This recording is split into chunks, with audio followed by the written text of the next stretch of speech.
তারেক রহমান দেশে ফিরবেন এ ব্যাপারে কিছু বলেন। 25শে ডিসেম্বর বাংলাদেশের আপসহীন নেত্রী জননেত্রী বেগম খালেদা জিয়ার সন্তান, সুযোগ্য সন্তান বাংলাদেশে ফিরবে জিয়াউর রহমানের সন্তান।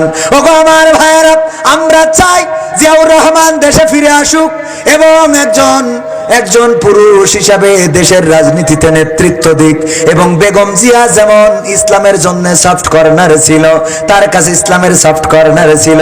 শহীদ প্রেসিডেন্ট জিয়াউর রহমান যেমন সংবিধানে বিসমিল্লাহ স্থাপন করেছেন, শুধু তাই নয়, ইসলামী মূল্যবোধে বিশ্বাস এটাকে ধারণ করে যিনি রাজনীতি করেছেন, আমরা চাই এমন ইসলামী মূল্যবোধে বিশ্বাসী রাজনীতি তিনি করবেন। এবং বাংলাদেশে যেমন করে বেগম খালেদা জিয়া আলেমদেরকে গুরুত্ব দিয়েছেন, আলেমদের পক্ষে কথা বলেছেন, তাদেরকে মন্ত্রী করেছেন, এমনকি তাদের ফাঁসির বিরুদ্ধে সোচ্চার কণ্ঠ ছিলেন, তারেক রহমানও এমন কিছু করবেন, এটাই জাতির প্রত্যাশা। ঠিক না? ঠিক। কিন্তু প্রথম আলু চাই অন্য। প্রথম আলু বলিয়েছে যে সে তারেক রহমান দেশে এসে যেন সবাইকে নিয়ে একসাথে চলে এবং যেন মিডিয়ার ব্যাপারে সচেতন থাকে। তার মানে যেন প্রথম আলু সেদ্ধ না করা হয়, যেন এইগুলোতে একটু খেয়াল রাখা হয়। ঠিক না? করে আমার মুগ্ধ আবু সাইদ, আমার শান্ত, তাদের রক্ত, ওসমান হাদির রক্তের মূল্যায়ন করে বাংলাদেশে রাজনীতি করবে, এটাই প্রত্যাশা এবং এটাই আমরা তার কাছে প্রত্যাশা করি। বলেন ঠিক না ঠিক? এরপরে হুজুর হাদির জন্য দোয়া করাই, চুকনগর ইমামের চাকরি চলে গেল, এই বিষয়ে কিছু বলবেন? আমার ভাইরা, আমার হাদি ভাইয়ের জন্য দোয়া করলে যদি চাকরি চলে যায়, ওখানে চাকরি করার দরকার নাই, রিজিকের মালিক কি? এখনো অনেক মসজিদ আছে সেই মসজিদে হক কথা বলা যায় না, আবার এমন অনেক মসজিদ আছে রে সেই মসজিদের ইমাম হক কথা বলে না। কি হবে আলেম হয়ে ইমাম সেজে মসজিদেতে, পারো যদি সত্য কথা উচ্চ স্বরে না বলিতে, চাকরির ভয় করো যদি ছেড়ে দাও ইমামতি, চাকরির ভয় করো যদি ছেড়ে দাও ইমামতি। কি হবে ধোঁকা দিয়ে আল্লাহকে, কি হবে ধোঁকা দিয়ে আল্লাহকে, কি হবে বেঁচে থেকে অযথা বিদ্যা শিখে যদি না গড়তে পারি শোষণবিহীন সমাজটাকে, কি হবে বেঁচে থেকে? এই জন্য ইমামতি যদি চলে যায় দুঃখ করার কিছু নাই। আমি মাঝে মাঝে বলি, ইমামতি করে যারা অলস হলো তারা। আপনি ইমামতি, আমি মালয়েশিয়ায় দেখেছি ইমাম 3-4 জন করে, এক এক মসজিদে ইমাম কয়জন? 3-4 জন করে। কারণ কি? কারণ একজন ইমামেরও তো অনেক কাজ থাকে, নামাজ ভাগ করা থাকে। একজন ফজর পড়াবে আর সারাদিন পড়াবে, একজন জহর পড়াবে আর সারাদিন পড়াবে না, একজন আসর আর মাগরিব পড়াবে। এমনকি যারা হজে গিয়েছেন তারা দেখেছেন না, হজে যে মক্কা মদিনায় কি এক ইমাম নামাজ পড়ায়? কথা কয় না।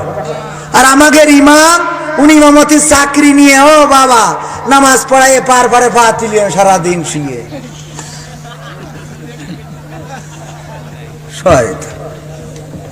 ইমাম সাহেব থাকবে কর্মঠ, অন্য কাজে ব্যস্ত থাকতে হবে। এক ইমামতি ওই চাকরি নিয়েছে 5,000 টাকা বেতন, ওই খায় পায়, এইগুলো করা যাবে?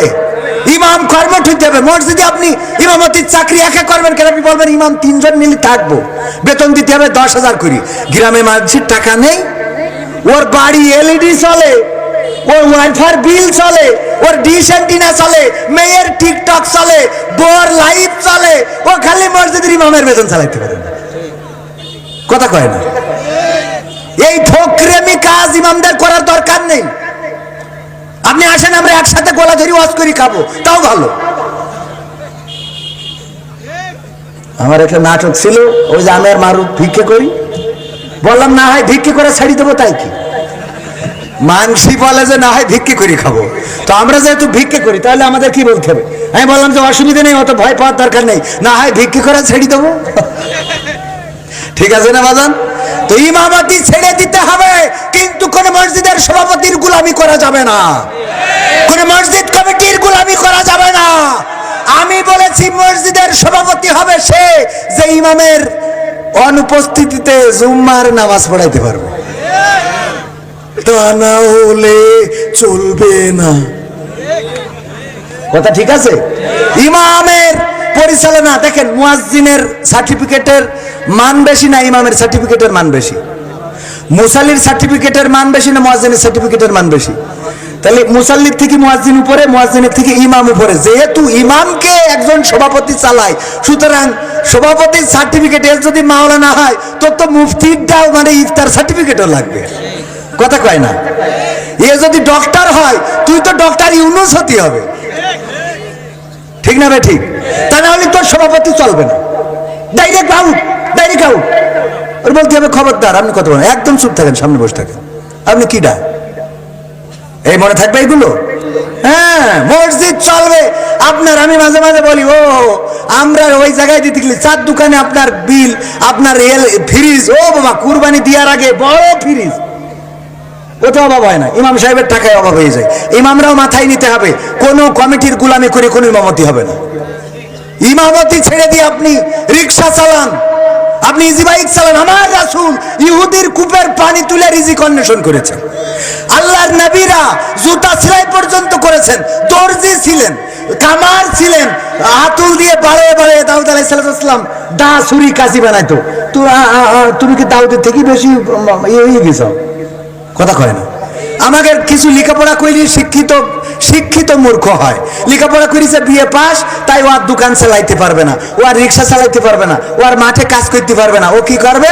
ও বেকার বসে থাকবে, ঘুরি বেড়াবে, গাঞ্জা টানবে আর বলবে আমি টাইটেল পাস। এরকম আছে না নাই? অথচ কাজ করলে রিজিক বাড়িয়ে দিবেন কে? আকিজ সাহেব একটা কথা বলতেন, যদি তুমি চাকরি করো তাহলে খেতে পারবা, আর যদি তুমি ব্যবসা করো তাহলে খাওয়াতে পারবা। যদি তুমি চাকরি করো তাহলে খেতে পারবা, আর যদি তুমি ব্যবসা করো খাওয়াতে পারবা। আলহামদুলিল্লাহ, আমি তো ছোট মানুষ, তারপরে আমি 30 জন, আমার ব্যাংক, মাদ্রাসা, আমার ঠিকানার বাজার, গাড়ি, মাহফিল সবকিছু মিলাই কমপক্ষে 30 জনের আমি বেতন চালাই। আলহামদুলিল্লাহ, আল্লাহ শুকরিয়া। আমার 30 জন আছেন, 30 জন কমপক্ষে স্টাফ, 30টা ফ্যামিলি চলে। এখানে আমার সাথে যারা এসেছে, রকি, আলামিন আছে না, ওরা সব আমার স্টাফ। আমার একটা এজেন্ট ব্যাংক আছে, সেখানে ওরা জব করে। আলামিন সাহেব আমার মাদ্রাসায় চাকরি করে। আলহামদুলিল্লাহ। আপনি কাজ করেন না, প্রশস্ত হয়ে যাবে রিজিকের রাস্তা, বলেন আলহামদুলিল্লাহ। এই জন্য কাজ করতে হবে, ইমাম সাহেবরা উদ্যোক্তা হইতে হবে। আপনি গুড় বিক্রি করেন, এখন খেজুর গাছের গুড়, যশোরের গুড় কত চাহিদা, আপনি এই খালি বলবেন যে খালি নেন খাঁটি গুড়, আপনি দিয়ে দেখেন, দিয়ে পারবেন না। এই ঠিক বলছি না? ঠিক বলছি। আপনার হাতে অপশন আছে, আপনি নিয়মতি করে খেতে হবে কেন? বরং যেই মা যে বলবে যে চলে যাও, ওর পরে ছাড়ি দিতে হবে। দেখা যাবে যে জানাতার দিন যে ইতে রুকু করবে না সিজদা করবে খুঁজে পাচ্ছেন, ঠিক না? ঠিক। ওর নামাজ পড়াতে দিলি ও প্রথমে ওই সেই এর মতো। একবার একজন বড় জুব্বা পরিতে বাজারে গেছে, গেলি মাগরিবের ওয়াক্ত হয়ে গেছে, ইমাম সাহেব ছুটিতে, এখন নামাজ পড়ানোর কেউ নেই। তো বলছে, ভাই আপনার তো পাঞ্জাবি পরা, দাড়ি তো আছে মুখী, ভাই একটু আসেন, একটু মাগরিবের নামাজটা পড়াই দেন। বলছে, ভাই আমি পারি না ভাই। তো না না, আপনি পারেন, আপনি কত বড় পাঞ্জাবি আপনার, এত সুন্দর, আসেন ভাই একটু নামাজ। বলছে, ভাই আমার তো হইবেন না। বলছে, না আপনি আসেন ভাই, আপনি না করেন না মাগরিবের নামাজ, তো আমরা জহর আর আসর পড়াই ফেলেছি, জহর আর আসর তো অসুবিধা নেই, কিন্তু মাগরিবে একটু সমস্যা আছে, ভাই আসেন। জোর করে নিয়ে গেছে, নিয়ে যে দাঁড় করাইতেছে, নামাজে প্রথম রাখাতে সূরা ফাতিহার সাথে সূরা ইখলাস পড়ি, সিজদায় যে চিন্তা করছে, আল্লাহ যা ছিল সব অর্জন তো প্রথম রাখাতে শেষ, এখন করব কি? তো আস্তে করি মাথা তুলি, এতে দেখে মসজিদ, তখন তো এত উন্নত মসজিদ না, ওই যে বেড়া ঘিরা ছিল, তো এক পাশে একটু ফাঁকা মাকা আছে, ও উঠে অন্য বেরোয় চলে গেছে। তো এরা তো সিজদায় চিন্তা করছে, ওরে বাবা বাজার তো ধরে আনিছি, এ তো মনে আসছে যে একেবারে খাজা বাবা, এক সিজদায় তো পুলসিরাত পার করতে দেবে। তো কিন্তু কিছু তো ওই যে আমাদের ইয়াং ফুলাপান আছে না টিকটক, তো ওরা চিন্তা করছে হুজুর তো সিজদায় ফেলেই রাখলো, এই তো বেকায়দা, দেখি কি করতে হুজুর, উঠে দেখে যে কই হুজুরই তো নেই, হুজুর নেই, সিজদায় পড়ে আসছিস। তো সবাই উঠে বলছে, হুজুর কোনে গেল? বলছে, কোনে গেল সে পরে হেবেন, আগে যাচ্ছে নামাজটা পড়। নামাজ পড়িয়ে খুঁজ দিকে যে দেখে মাছের বাজারে ভাই মাছ কিনতেছে। বলছে, ভাই আপনি কি করলেন? বলছে, কি করলাম? তো বলছে, আপনি নামাজে ওই যে কি করলেন এটা? তো বলছে, আমি কতবার করি বললাম আমি পারি না, আপনারা তো শুনলেন, আপনারা একটু জোর করে দাঁড় করে দিলেন। তো বলছে, পারেন না, ভালো কথা, তাই এত বড় জুব্বা গাই কেন? তা বলছে, ওইটা তো প্রথমে জিজ্ঞেস করলি তো আমি বলতে পারতাম। আমার ভাই হইলো বক্তা কবির বিন সামাদ, আর আমি তার ছোট ভাই বিদেশে থাকি। আমি বাড়ি এসে বাজার করব, আমার কাপড় চোপড় সব কেসি দিয়েছে। তাছাড়া আমি কি পরে আসবো, আজ রোদ হয়নি ভালো, শৈত্য তাপ চলছিল। তো আমার স্ত্রী বললো তোমার ভাইয়ের একটা জুব্বা গাইতে যাও। ভাইয়ের জুব্বা গাইতে বাজারে আইছি, আর আমরা বড় হুজুর মনে করি আপনারা দাঁড় করাই দেবেন।